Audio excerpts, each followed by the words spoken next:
Iya, puji Tuhan. Shalom teman-teman yang terkasih dalam Tuhan Yesus Kristus. Bagaimana kabar teman-teman semua? Harapan saya semoga teman-teman dalam keadaan sehat dan terus diberkati oleh Tuhan. Dan kita juga senantiasa ada dalam sukacita karena kita percaya bahwa Tuhan tidak pernah meninggalkan kita, orang-orang yang percaya pada Dia. Ya, puji Tuhan teman-teman, jumpa lagi bersama saya di channel DM News. Saya ucapkan terima kasih kepada teman-teman semua yang selalu support channel ini dengan cara like, komen, subscribe, dan juga sudah share video-video di channel ini. Kiranya Tuhan Yesus senantiasa memberkati teman-teman semua, baik dalam pekerjaan, pelayanan, apapun yang teman-teman kerjakan, kiranya Tuhan Yesus senantiasa memberkati. Ya, bagi teman-teman yang baru bergabung di channel ini, silakan bantu like, komen, dan subscribe, dan juga di-share kepada teman-teman yang lain, agar mereka juga melalui channel ini, mereka diberkati, dan tentunya banyak yang percaya kepada Kristus sebagai Tuhan dan Juru Selamat mereka. Ya teman-teman, dalam video kali ini kita akan kembali menyaksikan kesaksian yang luar biasa dari seorang murtadin. Murtadin ini adalah seorang mantan ketua FPI. Lalu kemudian ia mengambil satu keputusan untuk percaya kepada Kristus sebagai Tuhan dan Juru Selamatnya. Ia berawal dari penasaran dengan kitab orang Kristen. Akhirnya ia membaca dan kemudian ia membaca juga kitab Al-Quran. Lalu kemudian ia membandingkan. Pada akhirnya ia memutuskan untuk percaya kepada Kristus sebagai Tuhan dan Juru Selamat dalam hidupnya. Ya, bagaimana kisah selengkapnya sehingga ia percaya kepada Kristus? Apa penyebabnya? Ya, mari kita sama-sama saksikan cuplikan video berikut ini.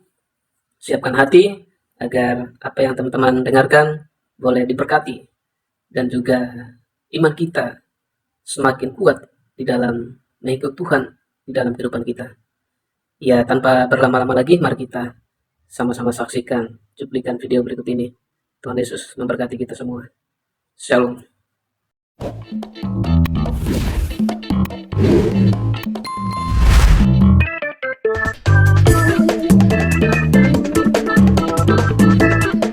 Di sini kita akan memahami apa yang disebut Isra. Ya. Isra ini bukan nama. Isra ini adalah gelar. Sehingga Isra itu disebut At-Tauhid. Satu-satunya. Sehingga nama yang terus dihadapkan dan ditulis oleh Al-Quran disebut Al-Masih Isa alaihi salam. Ya. Al-Masih tidak boleh ditaruh di belakangnya Isa. Pasti ditaruh di depannya Isa. Al-Masih ini adalah orang yang diurapi Tuhan. Isa ini adalah At-Tauhid satu-satunya. Alaihi salam itu artinya pemberi, penjamin keselamatan. Sehingga Isa itu dijuluki Nabi pembawa syafaat. Ya, jadi kalau diringkas jadi satu, dia orang yang diurapi Tuhan dan satu-satunya penjamin keselamatan. Bukan salah satu. Satu-satunya penjamin keselamatan. Di Indonesia ini dipercaya oleh saudara-saudara kita di Bani Kedar. Itu ada 25 para nabi dan rasul. Dan hanya ada 2 gelar nabi. Yaitu Isa dengan Muhammad. Isa punya gelar AS, Muhammad punya gelar SAW. Ya, tapi sayang di Indonesia, dari mulai zamannya Adam sampai turunnya Isa itu semua di belakangnya dikasih AS. Saya nggak mengerti bagaimana pola pemikiran di Indonesia. Saya nggak ngerti dia memakai paham yang bagaimana. Yang jelas gelar ini pengakuan seluruh umat Islam di dunia. 2 gelar ini hanya dimiliki 2 nabi. Ya. AS ini artinya Alaihi salam, pemberi penjamin keselamatan. Sehingga Yesus diberikan gelar Asyukru, perhiasan syafaat, pemberi jaminan keselamatan itu sendiri. Muhammad itu diberikan gelar SAW, Sallallahu Alaihi Wasallam, artinya adalah peminta jaminan keselamatan. Ini perbedaannya. Sehingga Muhammad diberikan gelar Nabi pembawa salawat. Yang satu nabi pembawa syafaat, yang satu nabi pembawa shalawat. Ya, syafaat ini bergerak untuk memberikan doa kepada seluruh umat manusia. Shalawat ini meminta doa bagi seluruh umat manusia. Ya, setiap habis orang sholat wajib hukumnya baca shalawat. Setiap orang habis ngaji wajib hukumnya baca shalawat. Allahumma salli ala sayyidina Muhammadin wa ala ali sayyidina Muhammad wa anfusakum ba'alinkum nar. Ya Allah, selamatkanlah junjunganku Muhammad. Wa ala alihi, selamatkan juga sanak kadang keluarganya. Ya. Wa sahbihi, selamatkan juga juga para sahabatnya. Ya. Ku anfusakum wa alaikum nar. Dari ancaman Allah yang berupa neraka. Jadi kita tinggal memilih. Mau memilih Nabi yang membawa syafaat atau mau memilih Nabi yang membawa sholawat. Tinggal kita memilih. Dan kita menawarkan kepada umat manusia. Bukan menawarkan agama. Agama tidak bisa menyelamatkan manusia. Tapi kita tawarkan. Mau meneruskan, mengikuti teladan junjungan yang akan memberikan jaminan keselamatan itu sendiri. Atau meminta jaminan keselamatan itu sendiri. Kita sendiri belum tentu selamat. Bagaimana kita bisa mendoakan sang pemimpin. Ya. Jadi hadirnya sholawat itu ada riwayatnya sendiri. Ketika Muhammad pada usia 61 tahun, Muhammad tidak bisa mendeteksi racun yang masuk di dalam tubuhnya. Ya. Karena Muhammad diracun oleh istrinya sendiri. Jadi yang meracuni Muhammad waktu itu adalah istrinya sendiri. Istri yang ke-17. Jadi istrinya Muhammad itu total semua 22. Istri yang ke-17 ini meracuni dia. 2 tahun. Kata orang Jawa ini digawe kembang amben. Mati gak mati, urip gak urip, mubune surat Yasin. Ya. Mubune surat Yasin. Kita melihat sekarang, saudara-saudara kita. Ketika mereka melihat orang sakit, orang lagi nazwa, orang yang lagi sekarat, pasti diturunkan surat Yasin. Jadi surat Yasin dibaca, membuat satu pernyataan. Lek mati lang mati yo, lek urip lang uripo. Waktu itu juga begitu. Karena waktu dibacakan surat Yasin, tidak sembuh, malah nazak tidak karu-karuan. Akhirnya Muhammad mengumpulkan seluruh keluarga dan para sahabatnya. Untuk memberikan doa keselamatan, supaya segera hari itu juga nyawanya dicabut. Nah, setelah diturunkan bahasa sholawat ini, dengan kata-kata Allahumma sholli ala syedina Muhammadin, wa ala ali syedina Muhammad, baru Muhammad meninggal. Ini satu hal yang paling terpenting yang perlu kita garis bawahi, supaya kita bisa memahami kekristenan yang kita bawa. Agama yang kita bawa. Sebab kalau kita mempropagandakan bahwa agama kita ini paling benar, kita harus mempertanggungjawabkan kekristenan kita di tengah-tengah umat Islam. Kaping kali, tiang Islam ini kenapa kok sholat subuh? Karena mereka yakin bahwa Yesus itu nanti akan datang ke muka bumi ini pada hari kiamat itu nanti tepat pada subuh. Dua masalah inilah yang membuat orang-orang Islam bangun dari tidurnya dan sujud menyembah di dalam salat subuh. Lek tiang Islam niku saged menghargai kebangkitan Tuhan Yesus, saged kaweden karena sing jenenge Isa alaihissalam niki makin dugi ten dinten kiamat pas subuh. Kenapa kita sebagai anak-anaknya jauh daripada semuanya itu? Bapak Ibu Saudara sekasih, ada satu masalah yang terpenting ketika saya ada di Medina sana. Ada satu hal yang terpenting bahwa orang-orang yang berangkat naik haji itu kalau pulang itu yang selalu dibawa adalah air zam-zam.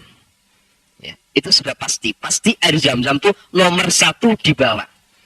Nek jenengan ziarah ten kene tanggi sing langsung diki mulai kaji niku sing dipadosi pertama kali banyu zam-zam. Namun yang menjadi permasalahan saat ini, adakah kebenaran di balik air zam-zam ini? Ya.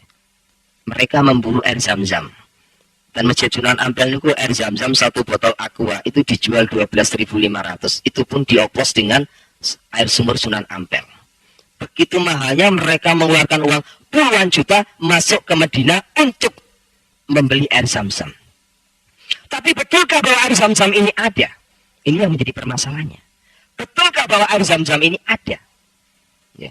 Ketika kita melihat sebuah sumur di sana, sumur itu ditulis dengan tatanan basah alif, lam, mim. Alif itu Allah, lam itu air, mim itu kehidupan. Dipercaya bahwa sumur ini mengeluarkan sumber air kehidupan. Menungsa niku sing dindani niku banyu. Banyu niku wonten lambange tenggone Gusti Yesus. Orang Buddha itu yang dinantikan juga Yesus. Tanya ke orang Buddha. Di dalam kitab Veda 268. Di sana dikatakan bahwa seluruh umat Buddha menantikan Buddha terakhir. Saudara kita Bani Kedar juga menantikan Yesus. Di dalam surat Asy-Syukur 61 jelas di sana dikatakan, wa innahu la ilmu sya'ati fala tantaruna wattabi'uni hada siratal mustaqim. Sesungguhnya Isa hakiman adilah, dia akan menjadi hakim yang adil. Ya, itu ada dalam surat Asy-Syukur 61. Menjadi hakim yang adil. Fala tantaruna wattabi'uni hada siratal mustaqim. Apa kata Isa di sana? Ikut aku. Aku ini jalan yang lurus. Jadi Al-Quran sudah memberikan gambaran bahwa Al-Quran memerintahkan kepada seluruh umat manusia untuk ikut Isa. Belum pernah ada satupun ayat yang mengatakan bahwa Muhammad ngomong ikutlah aku ini jalan yang lurus, itu belum pernah ada. Tapi hanya ada satu kata, ikut aku, kata Isa, sebab aku ini jalan yang lurus. Ya. Seringkali saudara kita dalam sholat wajib, seringkali dia yang membacakan pasti surat Fatihah. Dalam ayat yang ke-6 seringkali dibaca dengan kata-kata ihdinas siratal mustaqim. Ya Allah, tunjukkan aku jalan yang lurus. Bagaimana cara kita bisa menginjil? Kita bawa Alkitab. Ini baca Yohanes, Tuhan Yesus ngomong aku yang jalan kebenaran dan kehidupan. Tidak masuk. Dia akan tertawa, propaganda katanya. Al-Quran bertanya, Al-Quran juga harus memberikan jawaban. Karena kenapa? 75% Al-Quran, seluruh yang ada dalam Al-Quran, 75% sumbernya diambil dari Alkitab. Seluruh yang ditulis di dalam Al-Quran tentang Yesus, tidak ada satupun kesalahan. Tidak ada satu. Jadi jangan kira Al-Quran itu sudah hanya terjadi kesalahpahaman. Contoh kecil, kalau kita melihat acara Idul Adha, menurut Islam yang disembelih itu adalah Ismail. Menurut orang Kristen, yang disembelih ada Iska. Nih, kalau saya sudah lagi bicara bau masakan gini, perut saya keroncongan malian. Ya. Ya. Tapi benarkah ini? Coba tanyakan ke saudara-saudara kita di Bani Kedar. Ya. Saudara kita di Bani Kedar itu kalau lagi bicara, itu pasti yang ditanya hanya satu, endi dalile. Nah, bapak-bapak itu juga tanya begitu. Endi dalile nang Al-Qur'an nek sing dibelah iku Ismail. Dudukno dalile, dudukno ayate, dudukno kitabe. Tidak ada satupun ayat yang menyampaikan bahwa yang disembelih itu adalah Ismail. Nggak ada satupun ayat. Ya. Justru yang disembelih oleh Ibrahim menurut Al-Quran adalah Iska. Walaupun nanti pada akhirnya diganti domba. Jadi Al-Quran tidak pernah ngomong Ismail. Di dalam kitab suci Al-Quran yang diomongkan, yang disembelih itu bukan Ismail. Ada banyak. Contoh kecil, orang Islam tidak percaya kepada penyaliban. Bagaimana mungkin? Tidak ada satupun ayat Al-Quran yang tidak mengakui bahwa Yesus itu tidak disalib. Al-Quran mengakui mulai dari kelahiran, keselamatannya, dari penyaliban, sampai dibangkitkan hidup kembali. Rabbana atina fid dunya hasanah wa fil akhirati hasanah wa qina adzabannar. Kalau kita melihat di dalam surat Maryam 33, kalau saya terjemahkan dalam bahasa Indonesia, jelas di sana dikatakan, selamatlah ketika aku dilahirkan, kata Isa. Selamatlah ketika aku mati. Selamat pula ketika aku dibangkitkan hidup kembali. Dan pada ayat 34 jelas di sana dikatakan, Isa innahu rasulullah kalimatu. Isa selalu mengatakan perkataan yang benar, yang mereka selalu berbantahkan kebenaran itu. Dan dia adalah rahmi Allah itu sendiri. Dan dia adalah kalimatuhu nurjana. Dia adalah firman yang hidup dan cahaya surgawi. Itu Isa. Setelah saya banyak hal, 3 tahun ketika saya di Afghanistan, ada banyak pembicaraan dari tokoh-tokoh Islam di sana. Kenapa orang Islam itu bisa benci sama orang Kristen?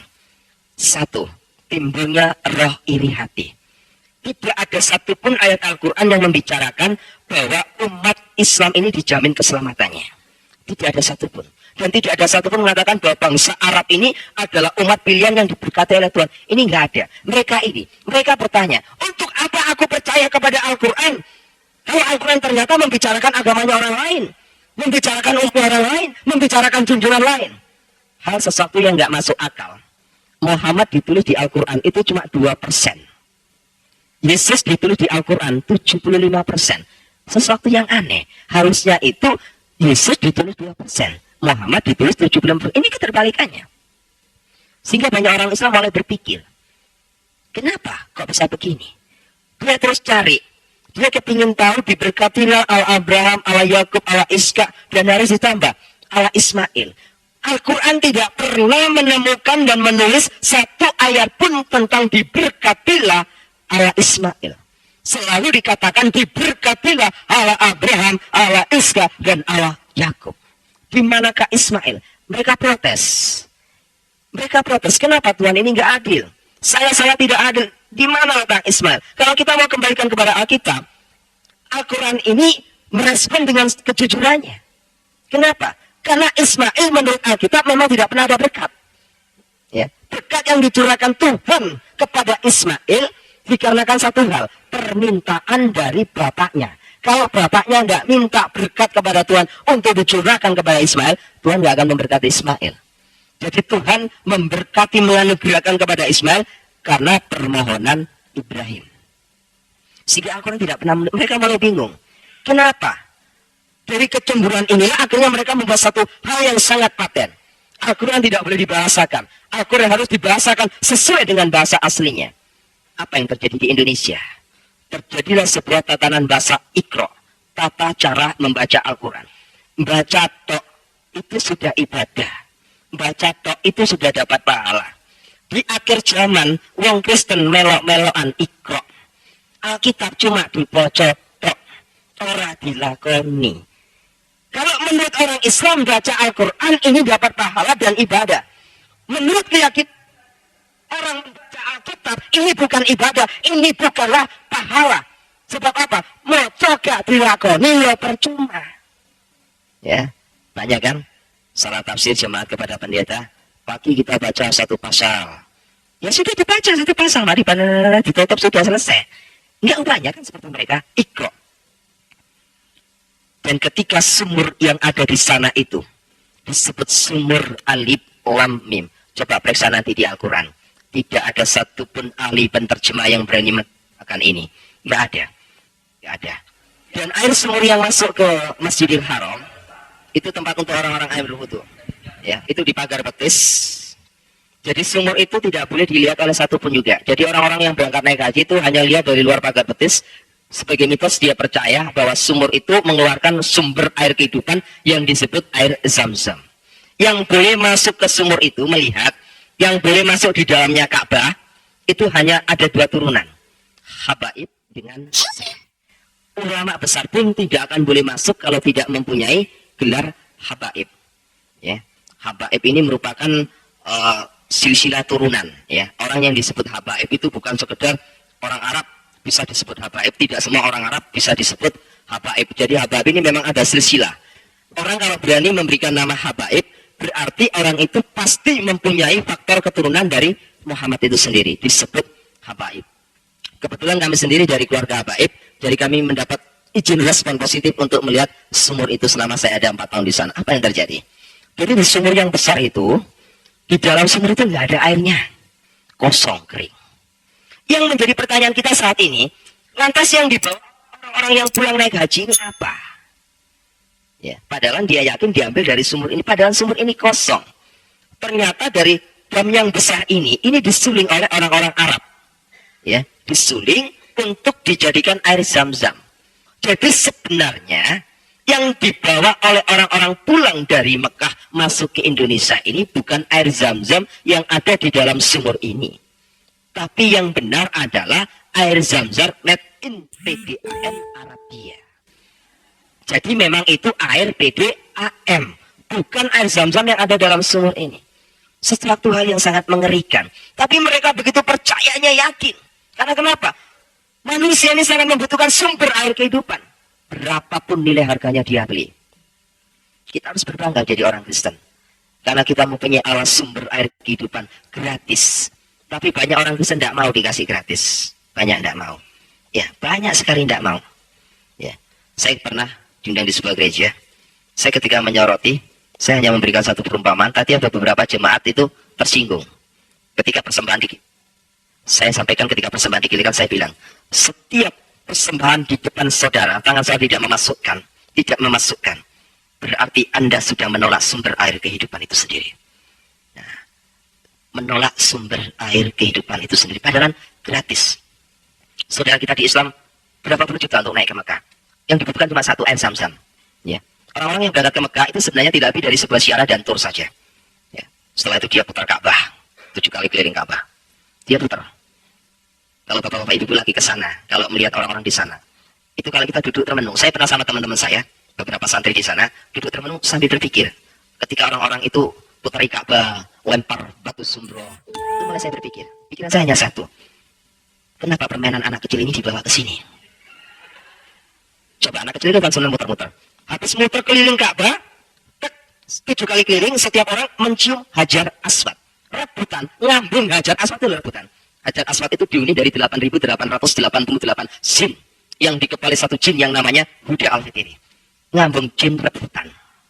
Bojone gak tau diambung, jin diambungin nang kono. Wis gak lumayan lah wong-wonge. Ngambung jin itu rebutan. Ya, ini kan mulai pikiran manusia ini perlu diperiksakan ke psikiater. Jin diambung rebutan. Ya betul, orang mencium Hajar Aswad itu tidak semua orang naik haji bisa. Rebutan itu Hajar Aswad ya. Habis mencium Hajar Aswad, berangkat beberapa kilo, ambil batu. Nah ini kan gilirannya arek cilik nih. Ambil batu, di situ ada batu besar. Di sini ada tembok sedikit pemisah, di sini ada batu kerikil, Zumroh. Batu kecil dia, batu gede. Kayak. Jadi dia melempari terus. Batu-batu itu dianggap. Jadi dia melempar. Disebut pelemparan batu Zumroh. Mulai hati saya bertanya, ketika orang-orang itu percaya bahwa setiap pagi batu Zumroh kerikil itu ada di situ lagi. Dan tanyalah orang itu pada juru kunci, apa jawabnya orang-orang di sana? Batu Zumroh ini mutu swarga. Saya mulai berpikir, mosok Gusti Allah ku ngurusi kerikil untuk swarga. Coba kita berpikir, swarga iki lho, apa nggone kerikil? Mosok Gusti Allah iki gak duwe kerikil nang bumi. Cek adowe ngedokno kerikil tutup. Ini hal yang gak lazim. Kenapa? Setiap hari itu dibuat lempar habis. Tapi setiap malam batu yang dilemparkan sana dibawa juru kunci lagi dimasukkan sini lagi. Ya, perputaran. Dan orang-orang yang naik haji ke sana itu saya mulai berpikir, kenapa ya mereka kok begitu ya? Sampai-sampai di sana tuh banyak orang yang menghadap kepada makamnya Nabi Muhammad itu banyak. Ada yang minta pesugihan, ada yang minta sepatu punya laris, ada yang minta proyeknya bisa berhasil, ada yang minta nomor togel. Banyak kan di sana? Iya, banyak kan. Sampai-sampai ada seorang, sebab masalah di sana itu banyak tengkulak pedagang-pedagang yang gaya menipu. Orang Indonesia ini kan mudah dibodohi. Kejelekannya orang Indonesia ini percaya pada mitos yang over berlebihan. Tasbih, orang Arab tuh nggak kenal sama tasbih. Di Masjidil Haram tuh nggak ada orang sholat pakai tasbih, itu nggak ada. Adanya di Asia Tenggara khususnya Indonesia. Jadi tasbih itu diambil dari Indonesia, dibeli oleh orang-orang Arab dari Arab, dibeli lagi sama orang-orang Indonesia. Kan bingung nggak? Wong bingung. Tasbih ini kayak puter-puteran. Tapi dia yakin. Dia nggak peduli tasbih ini dari mana saja, asal tersentuh dengan tanah suci Mekah, dia yakin ada kekuatan di sana. Nah inilah, satu hal mulai saya bertanya dalam hidup saya. Sumur ini saja sudah membohongi umat manusia. Tapi satu hal, ada rasa ibadah dan prihatin. Mengapa saudara-saudara kita ini yang saat ini membutuhkan air kehidupan, kita yang memegang air kehidupan, kenapa kita tidak memberikannya? Mereka saat ini haus. Ya, apa yang ditulis yang diramal oleh kitab Nabi Amos, Tuhan katakan jelas di sana. Pada akhir zaman nanti itu, Tuhan akan menurunkan kelaparan dan kehausan, tapi bukan kelaparan dan kehausan akan makanan minuman, tapi kelaparan dan kehausan akan firman Tuhan. Saat ini saudara kita di Bani Kedah itu lapar dan haus. Kitalah sebagai pemegang kunci. Jangan takut. Jangan takut. Orang Bani Kedah itu nggak perlu ditakuti. Nggak usah takut. Waktu mati ya sudah mati, nggak masalah. Ya. Nggak usah takut kita jadi orang Kristen. Kita mati hari ini pun tidak masalah. Tuhan sudah sediakan rumah di surga. Asal jangan ninggal utang di sini dunia. Ninggal utang payah. Tagih nang akhirat nanti. Bapak Ibu saudara yang terkasih. Satu hal yang ada di Mekah sana tidak pernah berubah hidup saya untuk menjadi orang Kristen. Tidak. Ya. Saya memang mulai ada rasa kesiakan. Tapi bukan berarti saya kepingin melirik agama Kristen untuk menjadi pilihan agama saya. Tidak juga. Sebab di mata hati saya tetap menganggap bahwa Kristen itu adalah agama kafir. Mentuhankan manusia. Mentuhankan seorang nabi. Tuhan kok punya anak. Berbagai banyak hal. Sehingga mulai saya menyelidiki. Untuk melihat Yesus sebagai Tuhan. Tidak bisa melalui sekolah teologi. Saya nggak percaya. Sangat-sangat nggak percaya kalau sekolah teologi bisa membuktikan bahwa Yesus itu Tuhan. Saya pun tidak percaya kalau sekolah teologi bisa membedah Allah Trinitas. Mulai zaman kecil saya sampai sekarang. Perdebatan Allah Trinitas terus terjadi. Karena kenapa? Terlalu banyak teori. Kekristenan kita ini hanya ada satu. Memiliki roh Kristus. Kita punya talenta, punya karunia. Apa saja kalau hati kita nggak ada roh Kristus, itu namanya pembohong.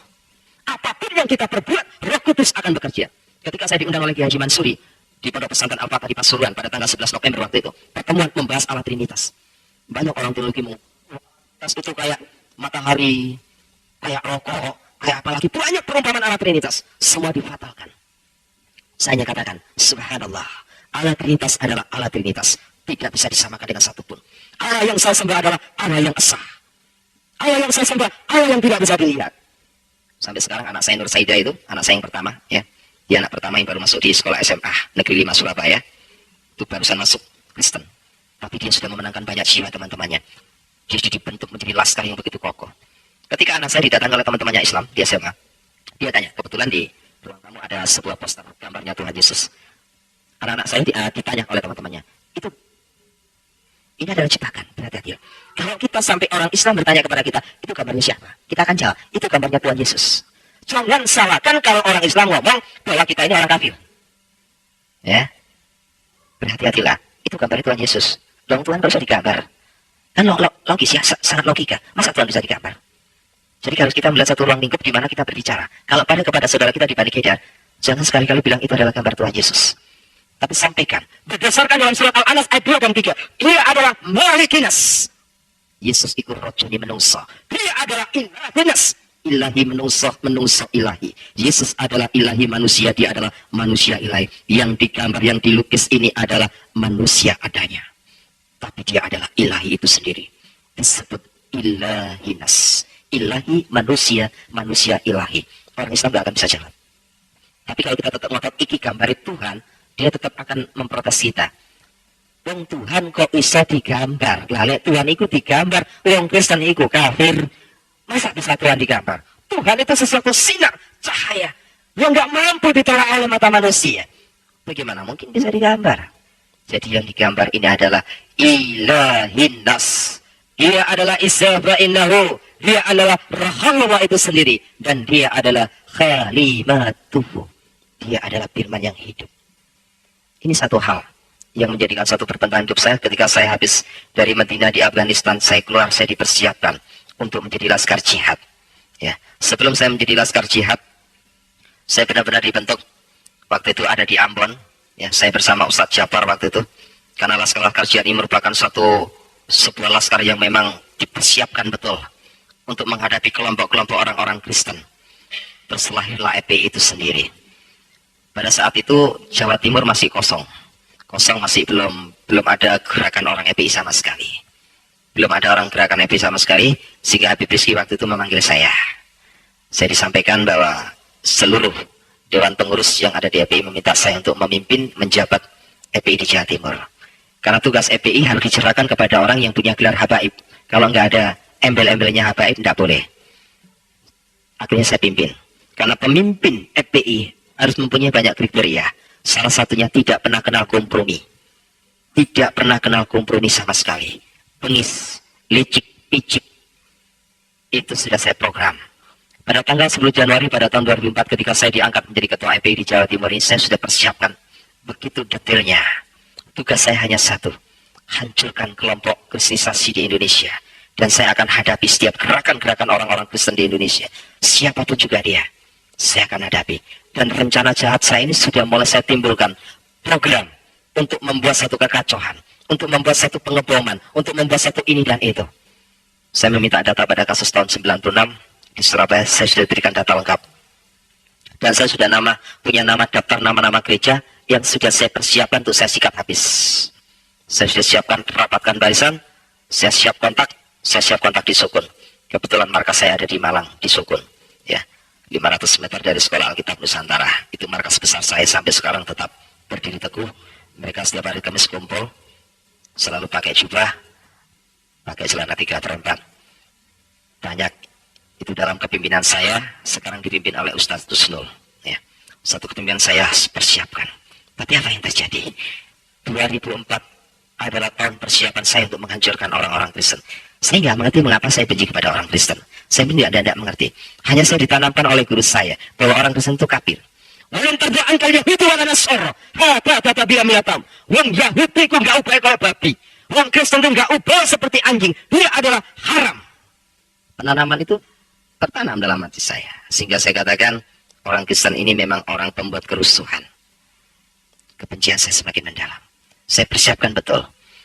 Nah, kebetulan saya sendiri terlibat dalam Dewan Pengurus sebagai penasihat paguyuban paranormal.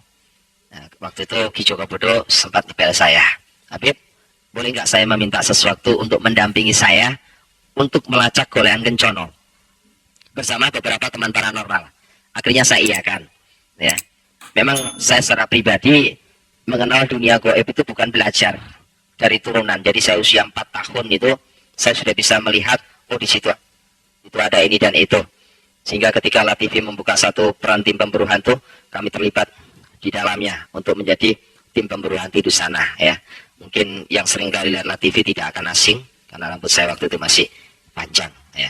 Tapi sekarang seringkali di siaran tayang, di siaran tunda ulang, terus itu terjadi di La TV. Saya nggak tahu apa motivasinya, tapi saya biarkan aja. Saya merasa juga nggak dirugikan dalam hal itu. Satu masalah yang sangat terpenting waktu itu, tepat pada tanggal 29 Maret, saya bersama rekan-rekan untuk mengambil golean kencono itu. Ya, apa yang terjadi? Rata-rata orang yang bisa mengambil itu kan ada satu kekuatan yang disebut ilmu rogoh sukmo, jadi melepaskan rogoh dari sukmanya ini, keluar, masuk ke alam lain. Pada tanggal 29 Maret itulah pertemuan saya pertama kali dengan Yesus. Saya ambil, terus saya lacak, saya baca segala bentuk cara. Saya nggak menemukan apa-apa. Di belakang saya ini ada yang pegang pundak saya. Assalamualaikum Mahrus. Suara itu sangat menggema. Dan saya yakin suara itu tidak pernah saya rasakan selama saya mengenal dunia jin. Ya. Ketika tangan itu menyentuh pundak saya, ada sebuah power yang masuk. Saya ini seringkali mengislamkan jin. Karena selama hidup saya punya 182 jin yang saya islamkan, yang menjadi santri saya. Jadi ngajinya sama saya. Nah, itu. Jadi saya itu senang mengislamkan jin. Lebih-lebih kalau saya pikiran saya sudah sumpah di dunia, saya masuk ke alam jin. Karena alam jin itu cantik-cantik, beda dengan Gondoruo. Ya, kalau Gondoruo itu nggak ada yang cantik, semua jelek-jelek. Ya, kalau jin itu orangnya di sana itu memang cantik-cantik. Sehingga orang-orang dari paranormal kalau sudah masuk ke alam jin, banyak kan. Paranormal itu banyak menikah dengan bangsa halus, itu banyak menikah dengan jin. Paranormal yang pikirannya sudah EQ-nya sudah jongkok sampai menikah dengan Gondoruo pun juga sering terjadi. Ya, padahal bersentuhan saja saya rasanya juga bagaimana kan. Sebab Gondoruo itu dari jarak radiasi jauh gitu baunya sudah tercium. Jadi Gondoruo itu baunya arus amis gitu. Nah, di desa-desa kan kadang-kala ada suaminya meninggalkan istrinya, terus ada yang datang persis suaminya, ya kan. Nah, Gondoruo itu pintar mendo-mendo jadi orang lain, tapi dia nggak bisa merubah kakinya. Jadi mulai wajah sampai kaki ini bisa. Dari lutut ini sampai ke bawah tetap kakinya Gondoruo. Jadi dia hanya bisa merubah dari sini sampai ke atas, dia bisa merubah. Ini seringkali kejadian, ya, seringkali kejadian. Ada banyak memang ya. Saya seringkali ditanyakan oleh orang Kristen, Pak, apakah betul Nyi Roro Kidul itu ada? Saja betul. 1 bulan saya 2 kali. Karena saya ada ikatan perjanjian darah dengan Nyi Roro Kidul. Jadi Nyi Roro Kidul itu bukan mitos, bukan cerita dongeng rakyat, bukan. Nyi Roro Kidul itu memang betul-betul ada. Saya yang jadi saksinya. Saya melihatnya sendiri, saya melihat kerajaannya sendiri, semuanya itu ada. Karena itulah kekuatan iblis, ya. Setan itu semuanya bisa berubah-berubah dalam segala hal, ya. Segala bentuk kekuatan apapun itu ada, ya. Sampai orang-orang paranormal ada yang menjual selendangnya Gondoruo, ya. Banyak, itu asli dari sana memangnya. Sampai jual toyo. Zaman saya bawa toyo itu dijual 5 juta. Sekarang toyo itu sampai 10 sampai 20 juta, tergantung kesaktiannya. Kalau yang betul-betul ekspor impor, toyo itu sampai 30 juta per biji, ya. Betul ini. Toyo itu mahal, ya, betul. Toyo itu mahal, ya. Per ekor itu bisa sampai 30 juta. Kalau kesaktiannya itu bisa menembus dari 3 dimensi, itu sampai 30 juta. Jadi toyo itu juga punya ilmu. Kalau yang paling murah itu 10 juta. Paling murah, ya, paling murah. Biasanya kalau paling murah itu jadi korban istrinya, ya. Istrinya itu tubuhnya enggak pernah bisa gemuk, kurus saja. Karena kenapa? Toyo ini sering ngempeng. Kata orang Jawa itu ngempeng, ya, ngempeng ke istrinya. Ya, berhati-hatilah, ya. Jadi kalau ada orang kurus perempuan, berhati-hatilah, jangan sampai ngingut turun, ya, jangan sampai, ini bahaya, ya, ini sesuatu yang bahaya. Bapak-bapak saudara sekalian, satu hal yang sangat perlu kita garis bawahi. Setelah Tuhan memberikan satu hal kepada saya toleh ke belakang, dia menyodorkan tangannya. Ini yang kamu cari. Nah, sebelum saya masuk ke alam gaib, itu yang namanya golean kencono itu sudah diseket. Gambarnya seperti demikian. Tapi di tangan orang itu saya tidak melihat gambar seperti golean kencono, persis seperti roti. Ya, saya malah berpikir bukan itu yang saya cari. Dia tetap ngomong ambil ini. Dia tetap ngotot. Saya hanya melihat tangan waktu itu, tangan dan suara. Tangannya ini penuh dengan sinar yang saya tidak bisa lukiskan. Saya tidak bisa menerima itu. Karena saya nggak bisa menerima, waktu habis. Orang rogoh sukmo ini ada sebuah waktu.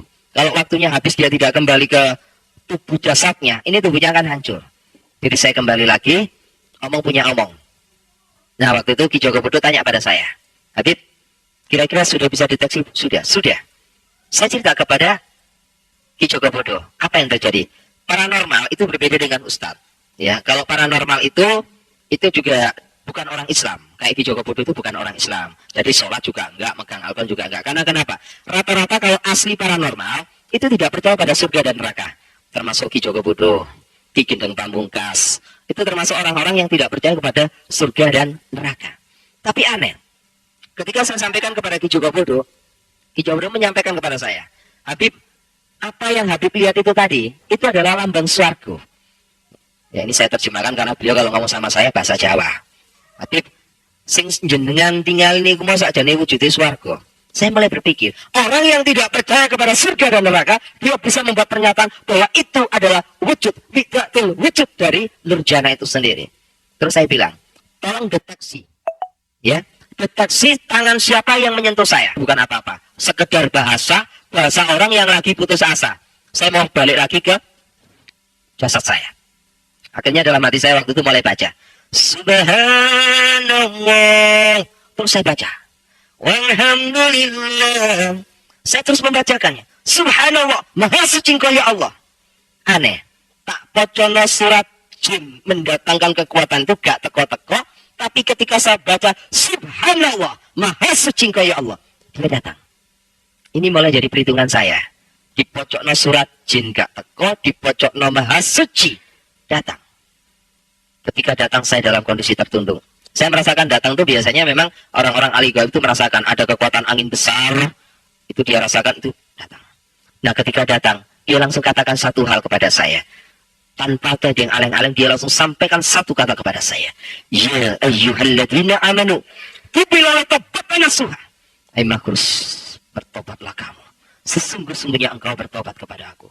Saya tanya, siapa kamu? Saya dalam keadaan kontak batin. Dia nggak mau memberitahu saya. Dia sodorkan tangannya persis seperti pertemuan pertama di belakang saya. Dia sodorkan tangannya. Ambil ini.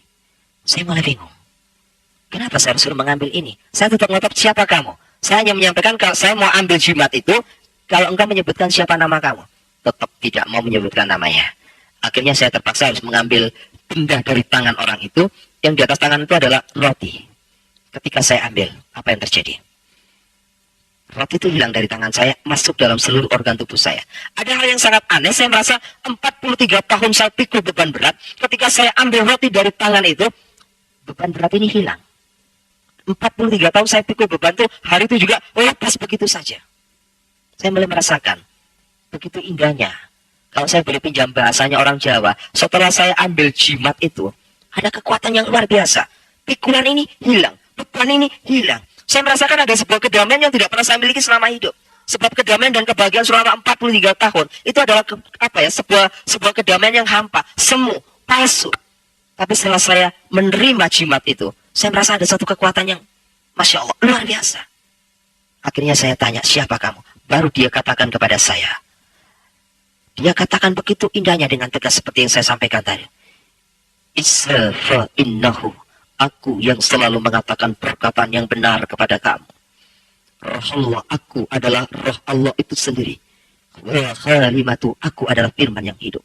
Saya tersujud tersungkur kepadanya. Dia dekati saya masih ingat waktu itu. Dia dekati saya, dia katakan pada saya, aku akan utus kamu seperti domba di tengah-tengah serigala. Ada satu hal yang membuat saya marah. Saya mempunyai satu sifat pribadi yang jelek. Kalau saya lagi marah sama orang, saya langsung tatap wajah orang itu. Tidak peduli siapapun juga dia. Dan ketika orang itu ngomong pada saya, aku utus kamu seperti anak domba di tengah-tengah serigala. Saya marah. Marah saya itu begini.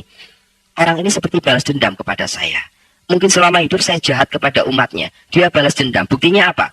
Buktinya dia pura-pura datang kepada saya diutus seperti anak domba di tengah-tengah serigala. Coba jenengan saged pikiraken, lek ono anake wedhus ditekek nang di tengah-tengah serigala, niku pasti mati. Pikiran saya waktu itu juga gitu. Ini berarti balas dendam. Orang ini mau membunuh saya. Maksud saya itu jangan dijadikan saya sebagai anak domba. Jadikan saya sebagai harimau, serigala, ataupun apapun yang saya siap hadapi serigala. Maksud saya itu begitu. Tetap dia katakan, aku mengutus kamu seperti anak domba di tengah-tengah serigala. Saya katakan, Tuhan, hati saya ini keras, Tuhan. Tapi Tuhan katakan dalam Yeskiel 36 ayat 26 jelas di sana kata, aku akan memberikan roh yang baru kepadamu. Aku akan memberikan hati yang baru kepadamu. Hati yang taat. Dan menjauhkan kamu dari hati yang keras. Saya mulai adem ayam marah hati saya. Mulai saya berpikir, terima kasih Tuhan. Saya mulai berpikir lagi, apa yang harus aku lakukan untuk menjalani sebuah kehidupan ini. Saya mulai berpikir, kita memang harus seperti anak domba. Anak domba di tengah-tengah serigala. Kita persiapkan hidup kita untuk menjadi laskar-laskar Kristus. Sehingga apa yang menjadi kejahatan saya, yang sudah saya program pada tahun 2004, Tuhan fatalkan. Akhirnya saya mau ambil keputusan, ikut Yesus. Apa yang terjadi? Saya tidak bisa diterima oleh istri sama 5 anak saya. Saya mulai datang door to door dari gereja ke gereja. Meminta pandangan pendapat dari pendeta-pendeta. Setiap gereja yang saya masuki, isinya hanya satu, syudon. Tidak ada satupun gereja yang nggak syudon kepada saya. Nggak ada yang gerejaku syudon sama saya. Semuanya itu syudon. Ya. Satu pencurigaan yang berkelebihan. Nggak mungkin ada orang FPI bertobat. Ini pura-pura mau menghancurkan orang Kristen dengan cara begini. Hati kecil saya mulai berbicara. Lek menghancurkan orang Kristen, saya nggak perlu berpura-pura. Langsung saya datangi, walaupun di siang bolong. Itu sifat saya. Saya bukan seseorang yang harus mendatangi orang di malam hari. Siang bolong pun tidak perlu Anda datang di tempat saya. Saya yang akan datang ke tempat Anda. Jadi saya waktu itu menangis. Berangkat kemana-mana ditolak. Pulang di rumah, istri saya cemberut saja. Coba bisa kita bayangkan. Suami teko pegel-pegel, bojo cemberut. Isini mangkel. Saya doa sama Tuhan. Tuhan Yesus, kalau Engkau memang memanggil hamba-Mu menjadi hamba yang benar, nyatakan kuasa-Mu Tuhan. Aku tidak perlu mendoakan oknum-oknum pendeta yang menolak aku. Biarlah itu adalah hak-Mu Tuhan. Tapi aku berdoa untuk istri sama 5 anakku. Nyatakan, kalau Engkau memang memanggil aku, nyatakan kuasa-Mu, Engkau akan memanggil istri sama 5 anakku. Tuhan buktikan. Walaupun saya terus datang pada istri sama, akhirnya istri dan anak-anak saya bisa terima Yesus. Walaupun melalui proses yang begitu panjang. Akhirnya saya taruh di baptis. Baptis saya, istri sama 2 anak saya berangkat dibaptis. Ketika saya pulang dari baptisan, apa yang terjadi? Pikiran istri saya, orang habis dibaptis itu ada damai, ada berkat, ada begini. Namanya orang masih awam. Apa yang terjadi? Rumah sudah hancur. Dihancurkan oleh orang-orang FPI. 3 anak saya masih kecil-kecil sampai debus di lemari. PRT sama itu tidak bisa berbuat apa-apa. Karena pasukan FPI hampir 2 truk turun lapangan. Rumah saya diobrak-abrik. Saya berlutut di hadapan Tuhan. Hampir 3 bulan saya mengalami peperangan. Setiap pagi saya harus kerja bakti. Sebab di depan rumah itu dibuang kotoran manusia. Setiap pagi saya bersama istri dan anak saya kerja bakti. Terima kasih Tuhan. Akhirnya keluarga besar saya dari Bangil memberikan satu teladan.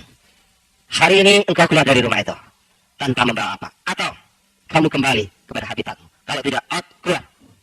Tepat jam 11 malam. Tidak ada negosiasi lagi. Saya bersama istri sama 5 anak saya keluar dari rumah Tanah Merah dengan sebuah tangisan. Tuhan, inikah jawabanmu? Saya nangis. Akhirnya saya dihadang oleh beberapa hamba Tuhan. Malam itu juga saya langsung ditaruh di sebuah rumah. Banyak hamba Tuhan menawarkan saya. Bapak, berangkat dulu saja. Supaya lebih aman, Pak. Ada yang sebelum dulu, Pak. Lebih aman, Pak.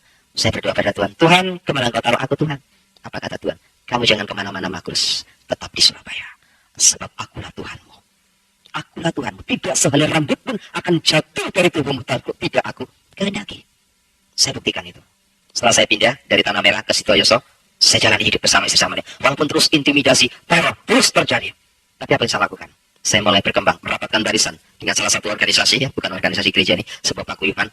Saya buka satu pemberitaan Islam Luki di sana. Jaring jiwa. Mulai dari Rungkut Mapan Tengah. Saya buka di Riung. Saya buka lagi di Margomulyo. Ya, yang terakhir ini saya buka di Margomulyo, sungguh luar biasa. Karena dari 57 karyawan yang ada di situ, tidak ada satupun orang Jawa, semua orang Madura. 3 orang bertobat, yang lainnya masih mau mendengar. Ini sudah rasa syukur. Saya lebarkan sayap sampai ke Jombang. Dan tugas saya sekarang melayani dia. Walaupun sekarang saya menghadapi intimid, tekanan apapun. Lantas bagaimana peran kita kenyataan yang terjadi saat ini? Jangan takut. Awal pertama perjanjian baru dibuka dengan kata-kata, jangan takut. Apapun yang dibuat oleh Amrasi Imam Samudra dibenarkan menurut hukum Alkitab. Dan apapun yang dibuat oleh Amrasi Imam Samudra, Abu Bakar Basir, dan semua orang-orangnya, ini sudah diramal. Kalau kita kembali pada Yohanes 16 ayat 2, jelas di sana dikatakan, kamu akan dikucilkan. Dan setiap orang yang membunuh kamu menganggap dirinya berbakti kepada Allahnya. Ngerampok, membunuh, ngebom, ini dianggap berbakti kepada Allahnya. Membunuh berteriak Allahu Akbar. Ngebom tetap berteriak Allahu Akbar. Ini sudah ditulis dalam Yohanes 16 ayat 2. Tapi ada satu masalah Tuhan Yesus pesankan. Ada domba dari kandang lain yang harus aku tuntun juga. Ini permasalahannya. Haruskah kita membenci? Tidak. Apapun yang mereka perbuat, tidak ada kebencian dalam hati kita. Ada domba dari kandang lain yang harus aku tuntun juga. Bahasa harus aku tuntun juga, ini sekarang diamanatkan kepada kita sebagai anak-anaknya. Untuk meneruskan kata-kata, harus aku tuntun juga. Domba dari kandang lain. Berarti di luar orang-orang Kristen. Itu bisa Buddha, itu bisa Hindu, bisa Konghucu, bisa juga orang-orang Islam sendiri. Ini adalah tugas kita. Mengemban tugas amanat agung Tuhan Yesus Kristus. Yang jelas bagaimana saat ini kita bisa mengantisipasi situasi orang-orang FPI. Peran apa yang harus dia lakukan? Peran FPI hanya satu. mendirikan dan menegakkan syariat Islam di Indonesia ini. Sebab dianggapnya orang-orang NU sudah tidak punya kemampuan. Ya, di Indonesia ini mayoritas orang NU. Cuma orang NU ini tidak sempurna di dalam Islam. Ya, itu memang benar. Kenapa tidak sempurna? Karena orang NU ini menggabungkan antara Islam dan Jawa. Ya, Islam dan Jawa. Tidak murni Al-Quran semuanya. Tapi kelompok Habib Rizki, Abu Bakar Basir, semua orang-orang ini memang memakai satu paham Al-Quran murni. Jadi menegakkan negara syariat Islam. Dengan hadirnya Laskar Jihad. Ya, dengan hadirnya MI yang dipimpin oleh Abu Bakar Basir, dengan hadirnya FPI yang dipimpin oleh Habib Rizki. Itu belum organisasi-organisasi lain yang terhitung, ya, yang terhitung pada tanggal 23 Desember tahun 2006 kemarin, ada sekitar 8 organisasi Islam di Indonesia merapatkan barisan, menyatukan misi dan visi mereka. Dan di antara organisasi ini tidak ada NU dan Muhammadiyah. Organisasi ini sudah merapatkan barisan. Sekarang tinggal kita. Kita sudah paham bagaimana peran mereka. Kita pun juga harus merapatkan barisan. Rapatkan barisan. Gempur dengan doa dan puasa. Siapkan laskar-laskar Kristus. Asal jangan takut. Ya, 2 hari ini saya kucing-kucingan. Keluar rumah kayak ada perasaan takut gini. Kucing-kucingan. Sampai istri saya, anak-anak saya menghadapi satu tekanan. Setiap saya keluar dari rumahnya saya katakan, ikhlaskan saya. Kalau memang nyawa saya harus jadi taruhannya. Tidak peduli. Mati pun hari ini asal jangan mati menjadi penjahat. Mati karena pikul salib. Martir untuk Tuhan. Itu tidak menjadi masalah. Ada saat dan waktunya itu semua terjadi. Bapak Ibu Saudara sekalian, dari sinilah bagaimana kita bisa mengantisipasi situasi dan kondisi negara kita yang sudah terpuruk ini. Saat ini adalah tugas-tugas kita. Saya sangat prihatin akan gerakan gereja-gereja di Indonesia ini, yang secara jujur saya katakan perkembangannya sangat minus. Ya, sehingga ketika 2 SK Menteri diturunkan itu alhamdulillah, karena hadirnya 2 SK Menteri ini dapat membuat introspeksi oknum-oknum pendeta yang harus mereka tingkatkan dalam pola berpikir. Jangan bangun gereja kalau nggak punya jemaat. Bangun gereja karena jemaat tiba terjadi fitnah. Fitnahnya apa? Antar pendeta menjelekan.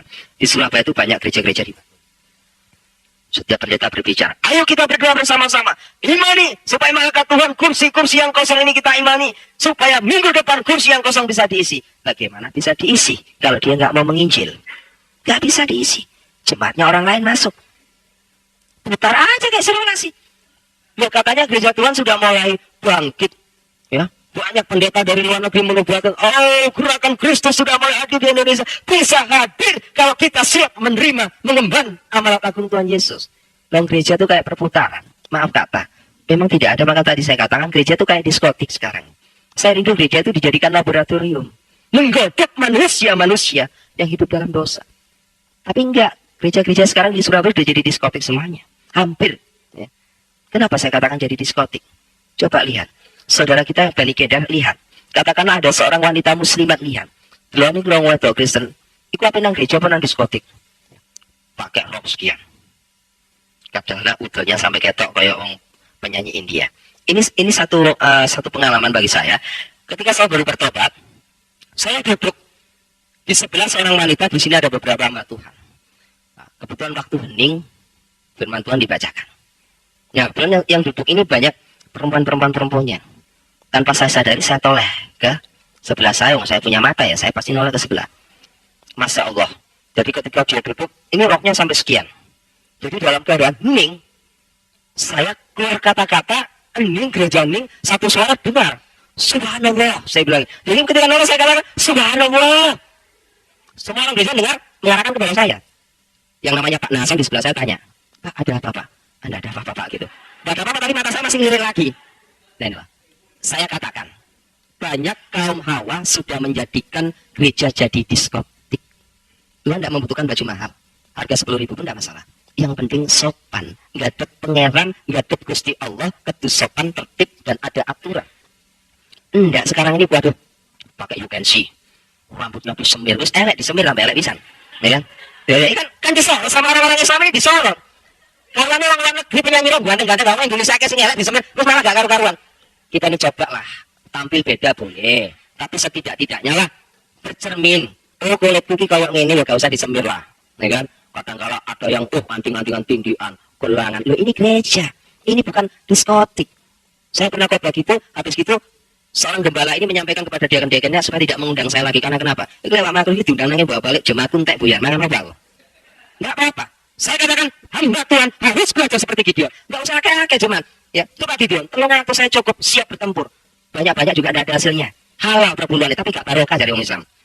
Gak barokah. Barang halal belum tentu barokah loh. Banyak yang terima perpuluhan itu karena bagaimana apa? Gak barokah. Tiwas gegeran air rumah tangannya apa? Mangan barang sih gak barokah. Titik cuma barokah. Ya, ini hal yang Tuhan minta dalam kehidupan kita. Ya, ya ini saya mohon maaf kepada Bapak Pendeta maupun Bapak Gembala. Ini saya tidak nyinggung, ini kejadian di Surabaya memang terjadi seperti begitu. Jadi saya cerita apa adanya. Saya tidak jelekkan pendeta, tidak. Saya kepingin menyampaikan. Ya, kalau kita jadi pendeta, ya, jadilah pendeta Daud. Saya itu pingin begitu. Kalau pendeta Daud itu enak. Sadar, kita ini manusia nggak lepas dari kesalahan, kekurangan. Tapi konsekuen, salah, cepat ambil keputusan. Cepat bertobat. Nah, begitu. Tapi enggak, akhir zaman ini banyak pendeta kayak Saul. Kesalahan ngeyel. Ya kan? Ini lambangnya. Karena kenapa? Kakek pendeta gak ditakbisnya, gak diurapi Tuhan atas kemauan manusia. Makanya saya bilang, kalau mau ngangkat pendeta, tolong dipikir dulu.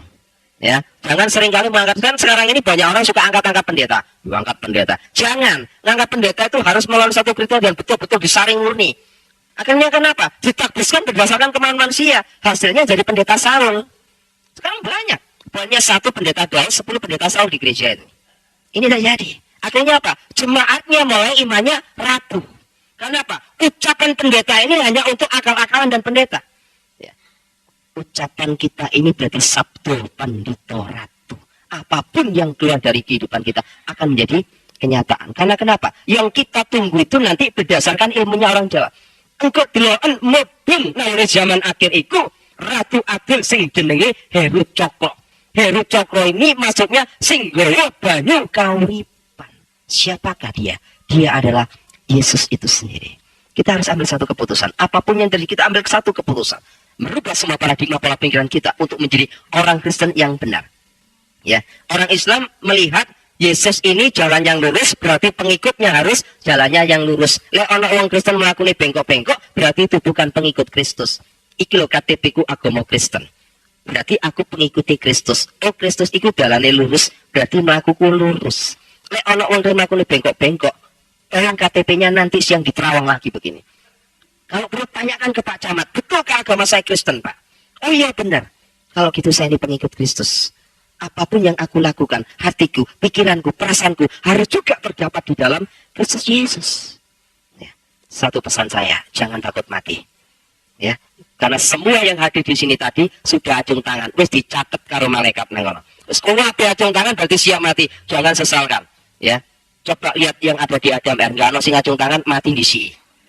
Mayat pun tidak ditemukan. Banyak pendeta, banyak anak-anak Tuhan itu durung acung tangan, wis mati dhisik. Wallahu alam. Kenapa Tuhan membuat begitu? Hanya Ya, baik teman-teman. Itu dia tadi kesucian yang luar biasa ketika percaya kepada Kristus sebagai Tuhan dan Juru Selamat dalam hidupnya. Ya teman-teman, ada renungan yang saya mau bagikan kepada teman-teman dalam Yohanes pasal 14 ayat 1 sampai 14.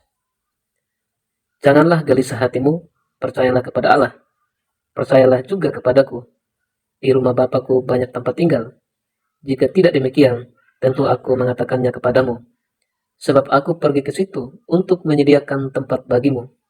Dan apabila aku telah pergi ke situ dan telah menyediakan tempat bagimu, aku akan datang kembali dan membawa kamu ke tempatku, supaya di tempat di mana aku berada, kamu pun berada. Dan kemana aku pergi, kamu tahu jalan ke situ. Kata Thomas kepadanya, Tuhan, kami tidak tahu kemana engkau pergi. Jadi bagaimana kami tahu jalan ke situ? Kata Yesus kepadanya, Akulah jalan dan kebenaran dan hidup. Tidak ada seorang pun yang datang kepada Bapa kalau tidak melalui aku. Sekiranya kamu mengenal aku, pasti kamu juga mengenal Bapakku. Sekarang ini kamu mengenal dia dan kamu telah melihat dia. Kata Filipus kepadanya, Tuhan, tunjukkanlah Bapa itu kepada kami. Itu sudah cukup bagi kami. Kata Yesus kepadanya, telah sekian lama aku bersama-sama kamu, Filipus, namun engkau tidak mengenal aku? Barang siapa telah melihat aku, ia telah melihat Bapa. Bagaimana engkau berkata, tunjukkanlah Bapa itu kepada kami? Tidak percayakah engkau bahwa aku di dalam Bapa dan Bapa di dalam aku? Apa yang aku katakan kepadamu, tidak aku katakan dari diriku sendiri, tetapi Bapa yang diam di dalam aku, dialah yang melakukan pekerjaannya. Percayalah kepadaku bahwa aku di dalam Bapa dan Bapa di dalam aku, atau setidak-tidaknya percayalah karena pekerjaan-pekerjaan itu sendiri. Aku berkata kepadamu, sesungguhnya barang siapa percaya kepadaku, ia akan melakukan juga pekerjaan-pekerjaan yang aku lakukan, bahkan pekerjaan-pekerjaan yang lebih besar daripada itu. Sebab aku pergi kepada Bapa, dan apa juga yang kamu minta dalam namaku, aku akan melakukannya, supaya Bapa dipermuliakan di dalam Anak. Jika kamu meminta sesuatu kepadaku dalam namaku, aku akan melakukannya. Ya, firman Tuhan luar biasa ya teman-teman. Ya, memang dalam hidup ini ada banyak hal yang membuat hati kita gelisah. Baik itu masalah keluarga, ekonomi, kesehatan, masa depan, bahkan rasa takut akan hari esok. Tetapi dalam Yohanes pasal 14 ayat 1, Yesus Kristus berkata dengan lembut, "Janganlah gelisah hatimu, percayalah kepada Allah, percayalah juga kepadaku." Teman-teman yang terkasih, perkataan ini bukan hanya untuk para murid-muridnya pada waktu itu, tetapi juga untuk kita hari ini. Tuhan tahu bahwa hati manusia sering dipenuhi kekhawatiran, namun Yesus mengundang kita untuk datang dan percaya kepadanya. Tuhan menyediakan tempat bagi kita. Yesus berkata bahwa di rumah Allah Bapa ada banyak tempat tinggal. Ia pergi untuk menyediakan tempat bagi kita. Teman-teman, bayangkan betapa besarnya kasih Tuhan. Ketika kita masih berjuang di dunia ini, Tuhan sudah menyiapkan rumah yang kekal bagi setiap orang yang percaya kepadanya. Artinya apa, teman-teman? Yaitu hidup kita tidak berakhir di dunia ini. Ada pengharapan yang indah bersama Tuhan.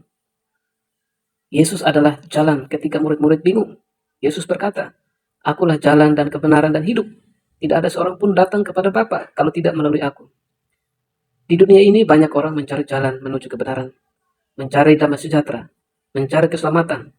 Tetapi Yesus berkata dengan jelas, Dialah jalan itu. Ketika kita datang kepada Yesus, kita menemukan yaitu pengampunan dosa, damai sejahtera, dan kehidupan yang kekal.